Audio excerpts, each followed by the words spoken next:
Assalamualaikum warahmatullahi wabarakatuh. My name is Ninda Handayani.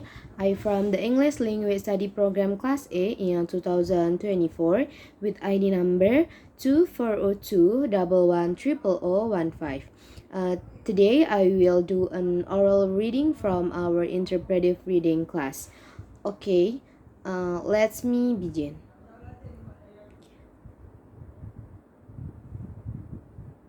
The title is Method of Education East versus West. A teacher from a Western country recently visited an elementary school in an Asian country. In one class, she watched 60 young children as they learned to draw a cat. The teacher drew a big circle on the blackboard and 60 children copied it on their papers. The teacher drew a smaller circle on top of the first and then put two triangles on top of it.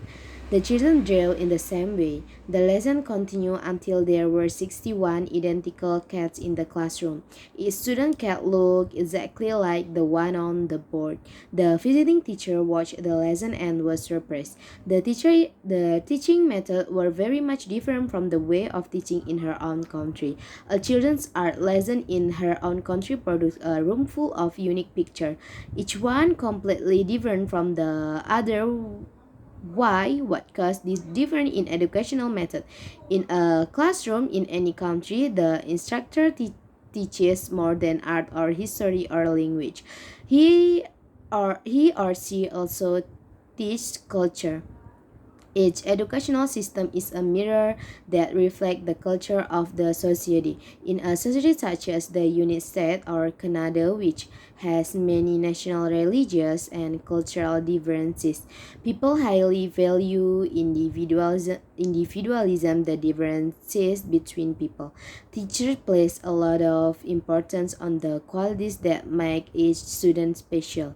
The educational system in this country show these values. Students do not memorize information, instead they work individually and find answers themselves. There is often discussion in the classroom. At an early age, students learn to form their own idea and opinions. In most Asian society, by contrast, the people have the same language, history, and culture. Perhaps for this reason, the educational system in much of the Orient reflects society's belief in group goal and purpose rather than individualism. Children in China, Japan, and Korea often work together and help each other on assignment. In the classroom, the teaching methods are often very formal. The teacher lecture and the student listen. There is not much discussion. Instead, the student recite rules or information that they have memorized.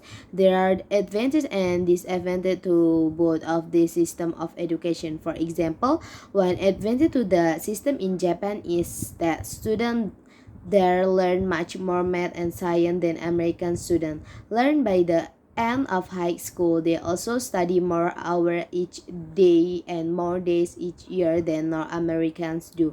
The system is difficult, but it prepares students for a society that values discipline and self-control.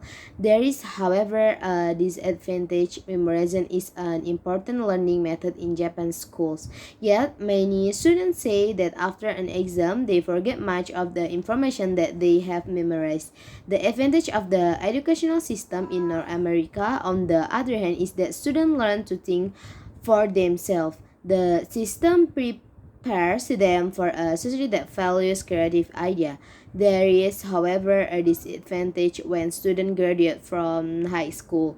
They haven't memorized as many basic rules and facts as students in other countries have. Okay, thank you very much for your listening. And the last from me, wassalamualaikum warahmatullahi wabarakatuh.